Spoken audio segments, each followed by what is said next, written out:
সবাইকে স্বাগত জানাচ্ছি সুমন গল্পকথক চ্যানেলের আরও একটি নতুন গল্পের আসরে। আজ আমরা পাঠ করব মানবেন্দ্র পালের লেখা ভূতের গল্প ডোডো এর প্রথম পর্ব।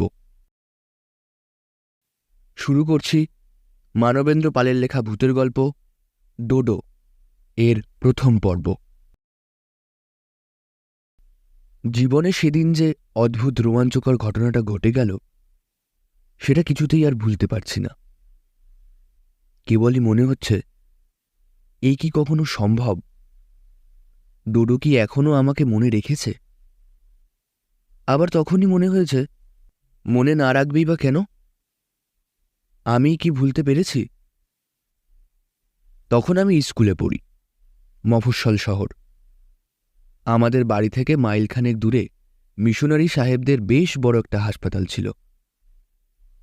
খাস ইউরোপিয়ান সাহেব ডাক্তাররা সপরিবারে সেখানে থাকতেন। ওই সাহেব পল্লীটাকে এখানকার লোকে বলতো মিশন। কারো বড় রকমের অসুখ করলে লোকে বলতো, মিশন হাসপাতালে নিয়ে যাও, সেরে উঠবেই। আমার বাবা ছিলেন নামকরা ডাক্তার। সেই সূত্রে হাসপাতালের সাহেব ডাক্তারদের সঙ্গে বেশ খাতির ছিল। তারা প্রায় বড়দিনে, ইংরেজি নববর্ষে, ছেলে মেয়েদের জন্মদিনে আমাদের নেমন্তন্ন করতেন। বাবা মার সঙ্গে আমিও ঘোড়ার গাড়ি চেপে সাহেবদের বাড়ি নেমন্তন্ন খেতে যেতাম। ওদের মধ্যে বাবার বেশি বন্ধুত্ব ছিল ম্যাকলেন সাহেবের সঙ্গে। মিম সাহেবও ছিলেন খুব মিশুকে। তিনি চাইতেন আমরা যেন প্রায়ই ওদের বাড়ি বেড়াতে যাই। সেই জন্যে বিশেষ বিশেষ দিন ছাড়াও আমরা ম্যাকলেন সাহেবের বাড়ি যেতাম। এই বাড়িতেই ডোডোর সঙ্গে আমার ভাব হয়। আমারই বয়স ডোডো, সাহেব বাচ্চা, সাদা ধপধপে রং, কোকড়ানো কটা চুল, চোখের মনি নীলচে, ভারী সুন্দর দেখতে। কিন্তু তাকে সবসময়ই কেমন যেন বিষণ্ণ মনে হতো। পরে জেনেছিলাম ডোডো ম্যাকলানের নিজের কেউ নয়, ওদের কোনো আত্মীয়ের ছেলে। বাপ মা মরে গিয়েছিল বলে ওকে এরা পালন করতেন। ডোডোর সঙ্গে আমার এমন ভাব হয়ে গিয়েছিল যে প্রায়ই ওর কাছে যেতে ইচ্ছে করত। কিন্তু তখন আমি ছেলে মানুষ, একা যেতে পারতাম না। মা বাবা যখন যেত শুধু তখনই ওর সঙ্গে দেখা হতো। একদিন ওদের বাড়ি গিয়েছি, তখন সন্ধে হয়। গুড ইভিনিং ডক্টর ম্যাকলার্ন, এই বলে বাবা হাসতে হাসতে আমাদের নিয়ে ড্রয়িং রুমে ঢুকলেন। ম্যাকলার্ন সাহেবও তাড়াতাড়ি এগিয়ে এসে গুড ইভিনিং বলে আমাদের অভ্যর্থনা করলেন। কিন্তু সেদিন ম্যাকলার্ন সাহেব কি একটা ব্যাপার নিয়ে হাসপাতালের হেড কম্পাউন্ডার চৌধুরী সাহেব আর অন্য কম্পাউন্ডারের সঙ্গে খুব বিরক্ত হয়ে কথা বলছিলেন। আমরা গিয়ে পড়তে ম্যাকলার্ন সাহেব ওদের সরিয়ে দিয়ে বাবার সঙ্গে গল্প করতে লাগলেন। ওরা বহুদিন বাংলাদেশে থাকতে থাকতে বাংলা কথা বুঝতে পারতেন, ভাঙা ভাঙা বাংলাতে কথাও বলতে পারতেন। যাই হোক, আমি ডোডোকে খুঁজছিলাম।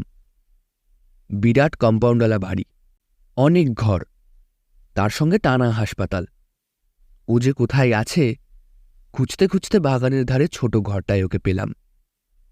দেখি এই গরমেও ডোডো গলায় মাফলার জড়িয়ে চুপচাপ বসে আছে। আমায় দেখে ও তো খুব খুশি, কিন্তু আমি খুশি হতে পারলাম না। জিজ্ঞেস করলাম, তোমার কি অসুখ করেছে? ও বলল, হ্যাঁ, টনসিল সেপটিক হয়ে গেছে, অপারেশন হবে। যদিও তখন শুনতাম টনসিল কাটানো খুব বিপজ্জনক ব্যাপার, তবু বন্ধুকে সাহস দিয়ে বললাম, ভয় কি, বাড়িতে বড় বড় ডাক্তার। ডোডো ম্লান হেসে বলল, না, অপারেশনের জন্য চিন্তা করছি না। তবে এমন চুপচাপ বসে? ও হঠাৎ আমায় থামিয়ে দিয়ে কিছু একটা শোনার জন্য কান পাতল। ড্রয়িং রুমে তখন বাবার সঙ্গে ম্যাকলার্ন সাহেবের কথা হচ্ছিল। সাহেব বেশ উত্তেজিত হয়ে বলছিলেন, হাসপাতাল থেকে প্রায়ই যদি এত দামি দামি ওষুধ চুরি যায় তাহলে আমার স্টেপ নেওয়া উচিত বলুন। বাবা বললেন, আপনি কাউকে সন্দেহ করেন? সন্দেহ? না না, এরা সবাই পুরনো লোক, শুধু শুধু কি করে সন্দেহ করি বলুন। ডোডো আমার দিকে ফিরে আমার হাতটা ধরে বলল, অপারেশনের জন্যে নয়, মনটা আমার খুব খারাপ হয়ে আছে বন্ধু। কেন? ডোডো তখনই কিছু বলল না, কি যেন ভাবতে লাগল। একটু পরে বলল, কারণ আমি লাগাতে নেই, ক্রাইস্ট তাতে দুঃখ পান। তবু আমার মনে হয়, যে দুষ্টু লোক, যে পরের ক্ষতি করে, যে চোর, তাকে ধরিয়ে দিলে অন্যায় হবে না। ক্রাইস্ট নিশ্চয়ই আমায় ক্ষমা করবেন। তুমি কি বলো? বললাম, নিশ্চয়ই। কিন্তু কিন্তু তুমি কার কথা বলছো? ও তখন খানিকটা নিশ্চিন্ত হয়ে আমার হাতটা ধরে বলল, ওই যে শুনলে আঙ্কেল ওষুধ চুরির কথা বলছিলেন, রোজ রোজ চুরি করে সেই ওষুধ বাজারে বিক্রি করে দেয়। কে? বোকার মতো আমি জিজ্ঞেস করলাম। ডোডো বললে, চোর যে কে আঙ্কেল তো ধরতে পারছেন না, সন্দেহ করছে কম্পাউন্ডারকেই। কিন্তু কম্পাউন্ডার তো অনেকজনই, মিস্টার চৌধুরী, মিস্টার মণ্ডল, মিস্টার বিশ্বাস, মিস্টার গুই। ডোডো একটু থামল, তারপর বলল, তাছাড়া এখানকার যে হেড ক্লার্ক, তাকেও আঙ্কেলের সন্দেহ। কিন্তু বন্ধু, আমি জানি কে চোর।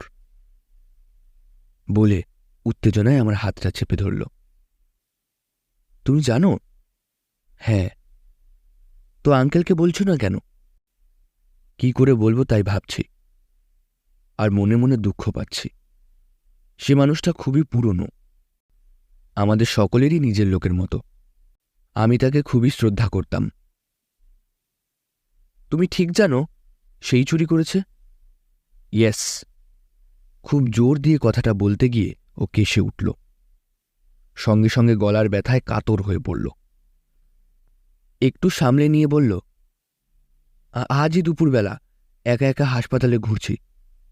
ঘুরতে ঘুরতে ওষুধের ঘরের কাছে যেই এসেছি, অমনি জানলার ফাঁক দিয়ে দেখি। কথা শেষ হল না, হঠাৎ ডোডোর চমকে উঠল। Who is there? কে ওখানে? সঙ্গে সঙ্গে বাগানের দিকের জানলার পাশ থেকে কেউ চট করে সরে গেল। আমার গায়ে কাঁটা দিয়ে উঠল। ভয়ে ভয়ে বললাম, চোর। ডোডো বলল, হবে বোধ হয়, আমাদের কথা শোনার চেষ্টা করছিল। একটু ভেবে বলল, চলো ভিতরে গিয়েই বসি। এর দুদিন পরে ডোডোর টনসিল অপারেশন হল। অপারেশন সফল হয়েছে। আমি তো মা বাবাকে নিয়ে সেদিনই বিকেলে ডোডোকে দেখতে গেলাম। ডোডোর জ্ঞান ফিরেছে, ওর সর্বাঙ্গ চাদর দিয়ে ঢাকা। ডোডো শুধু একবার তাকালো। সে চাহনি দেখে বুঝলাম সে আমাকে চিনতে পেরেছে। কিন্তু কষ্ট লাগল যখন দেখলাম ওর হাত পা লোহার খাটের সঙ্গে বাঁধা। নার্স বলল, ও ভালোই আছে।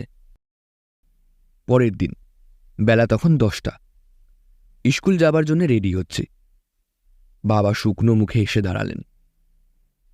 আমাকে আর মাকে একসঙ্গে দুঃসংবাদটা দিলেন, ডোডো কাল গভীর রাত্রিরে মারা গেছে।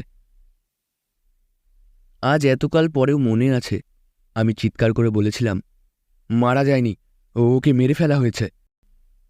বাবা আমাকে ধমকে উঠেছিলেন, বলেছিলেন, পাগল নাকি? অত বড় হাসপাতাল, ম্যাকলার্ন সাহেবের বাড়ির লোক, মেরে ফেললেই হলো, আর কেনই বা মারবে? বাবাকে কিছু বলতে পারিনি, কিন্তু মাকে সব বলেছিলাম। ডোডো সচক্ষে চুরি করতে দেখেছিল, কিন্তু নাম বলবার আগেই ওকে থামতে হয়েছিল।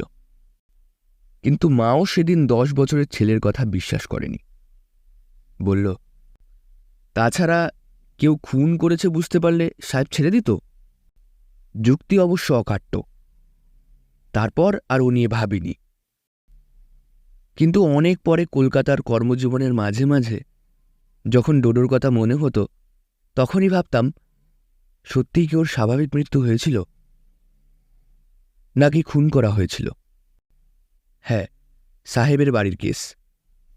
খুব সন্দেহ হলে সহজে ছেড়ে দিত না ঠিকই, কিন্তু মনে রাখতে হবে ডোডো ওদের নিজেদের কেউ ছিল না।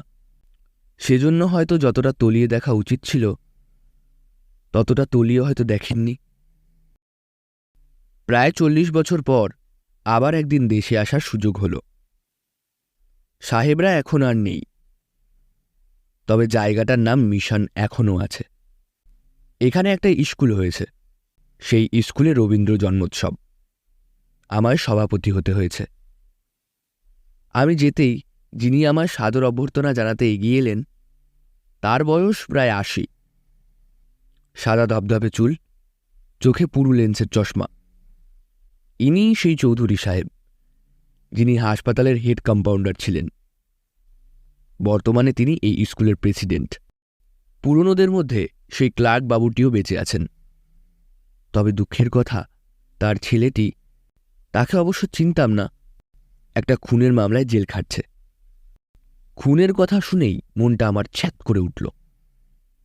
ডোডোর কথা মনে পড়ে গেল। সে যাকে চুরি করতে দেখেছিল, তার নামটা প্রকাশ করে যেতে পারেনি। তার আগেই মরতে হয়েছিল।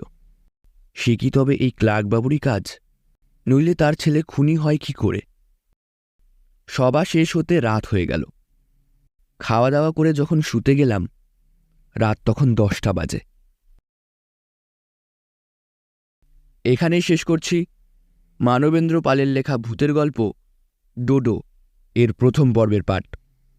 ভিডিওটি ভালো লাগলে অবশ্যই লাইক, কমেন্ট, শেয়ার এবং সাবস্ক্রাইব করবেন এবং আপনাদের বন্ধুদের সঙ্গে ভিডিওটি শেয়ার করবেন। আপনারা যদি ভিডিওটি আমাদের পেজ থেকে দেখে থাকেন, অবশ্যই পেজটিকে একটি লাইক ও ফলো করে দেবেন। সবাই ভালো থাকবেন, সুস্থ থাকবেন। ধন্যবাদ সবাইকে।